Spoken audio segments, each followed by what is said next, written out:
What are you doing, Anna? I'm reading the book we probably should have read before we left. When you wake up with that fully exposed beside you. Don't be like a chicken. Channel the chicken. Where are you going? Hi! How are you? Alright, you should probably watch for obstructions in the water. I should probably steer.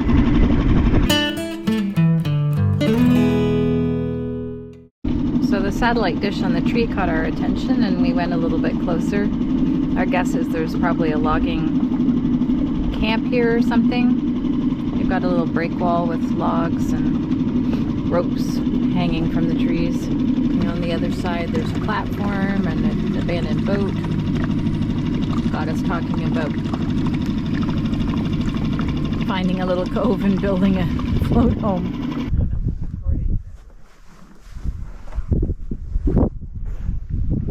There's a tree growing in this boat. We saw a couple float communities. One was a collection of float homes that people had all set up in a bay and they all lived there. And another was a business and they had a grocery store, fishing gear, some clothing, and they had rental cabins and laundry and everything set up there. What are you doing, Anna? I'm reading the book we probably should have read before we left. It's got everything in here. It's got like all the different channels and navigation and apps you can use and descriptions, go no go worksheet, a list of bakeries of the Inside Passage. It's the Wagoneer cruising guide, which we've actually never used because in the Southern Gulf Islands we just use Dreamspeaker normally. I really like the way the book is laid out. But this is much more like cruising, like going distances, I think. It's got everything. How to stern tie. It's for someone... We should have read this a couple years ago. And I had the Dickinson Pacific Diesel on today. She did some soup and apple crisp. Which I've eaten already. She had her dessert before dinner, which is allowed. And then I had half of mine, and I made pizza in the oven this time instead of in a frying pan. Are you going to try some of the sweet potato soup?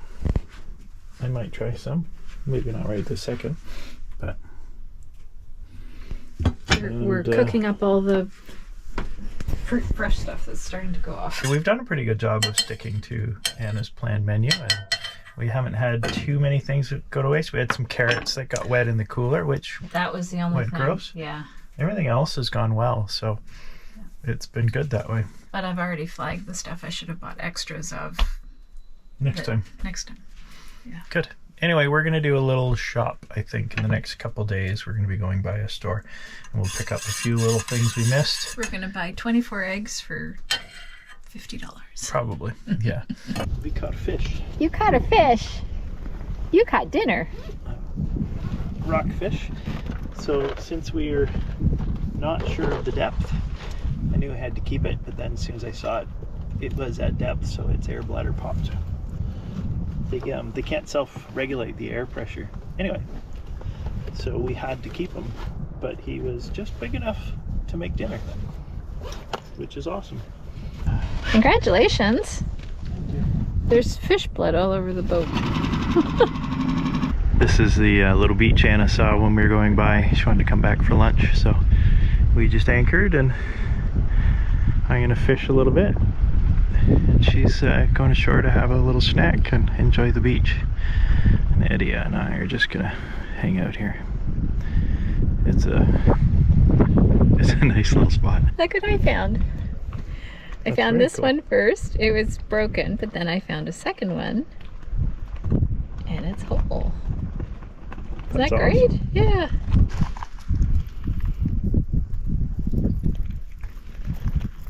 This is Fury Cove. What looks like a white sand beach is all pulverized shells.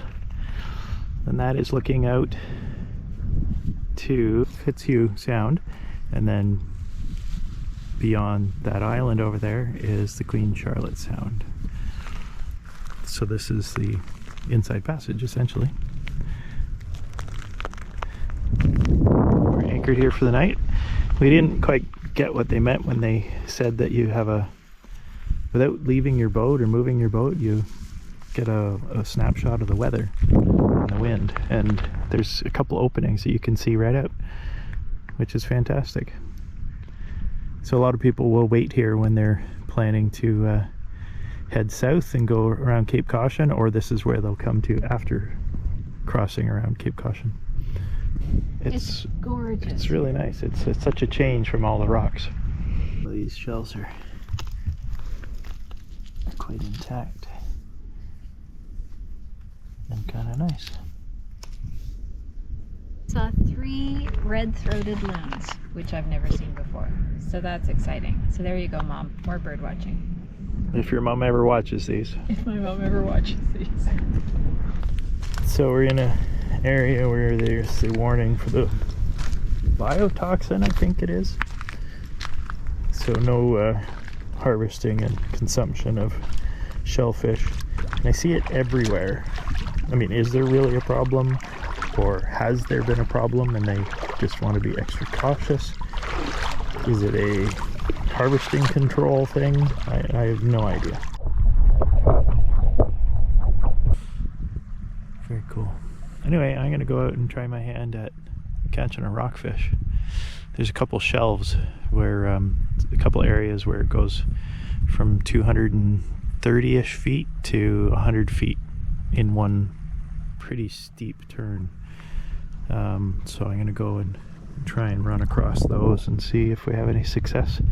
The thing with rockfish, though, is if I catch one at that depth, I have to keep it because I'm not able to release them back to that depth. So my thinking is I'll use a lure and hook big enough that a little one's going to be difficult to catch. There's a certain kind of shell that Anna has always been looking for, but they are endangered at the moment. It's a certain bivalve, and she found a couple shells.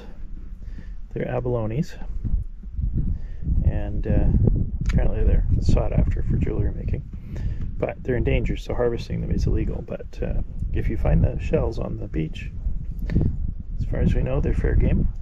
They sell them in stores for incense bowls. Burn incense in them. The abalone hunt will continue. Hi, hon. Hi. There's something on the line. Yeah, hopefully it's a fish. Wait a minute. What else would it be? It was hilarious. I'm like, oh, it's moving. Oh, there's something on the line. Now what do I do?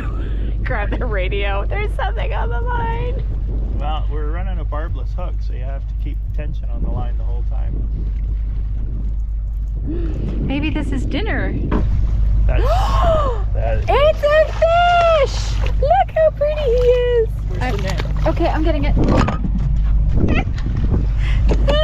It spit the hook out just as I caught it.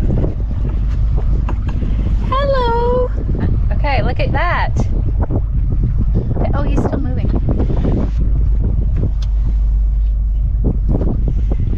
Look at that beautiful salmon. Oh dear. Okay, that's got to do it. Look at you! No, you caught it, sort of. I watched. That's all I did. Yeah, you were on watch. That's right, I was on watch. Sorry, buddy. Thank you for your life. Anna really enjoyed the salmon for dinner. We ended up in Pruth Harbor, and there is the Hakai Institute based out of there, and they grant access to the shore and their property in general, and there are trails with boardwalks to get you to the beaches on the west side of the island. The beaches are fantastic. I believe there's 7 in total, and it is a great place to beachcomb. And Anna found the shells that she was coveting, the abalone shells. Eddie's moving much better. The shot seems to have been good. He ran up the dock last night.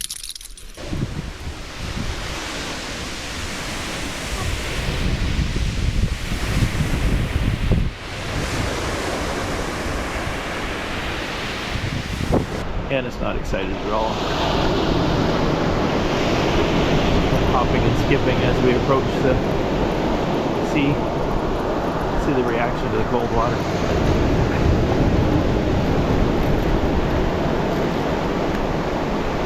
I think we were in Richmond, and Eddie, we had been walking for a while, and he diverted over to the water and took a lick before I was able to grab him. And his reaction was quite funny, because it was salt water. He's been a little timid of any water that has waves since then. Quite happily. And he seems very happy about it, yeah. He had a good walk. The trail system is quite rugged. There's a number of boardwalks. They've put wire mesh on them to help with traction, so they're really well done. But you do want to make sure you have appropriate footwear, especially if it's been raining, because there is some mud and some slippery spots.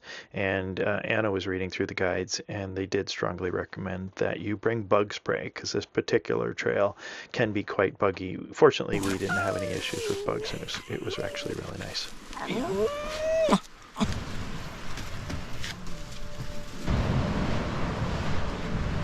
All right, Ed. Oh, look at this.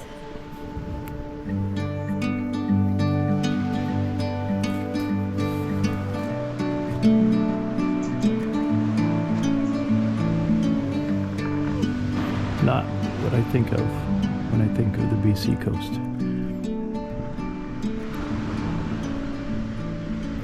I'm leaving home for the coastline.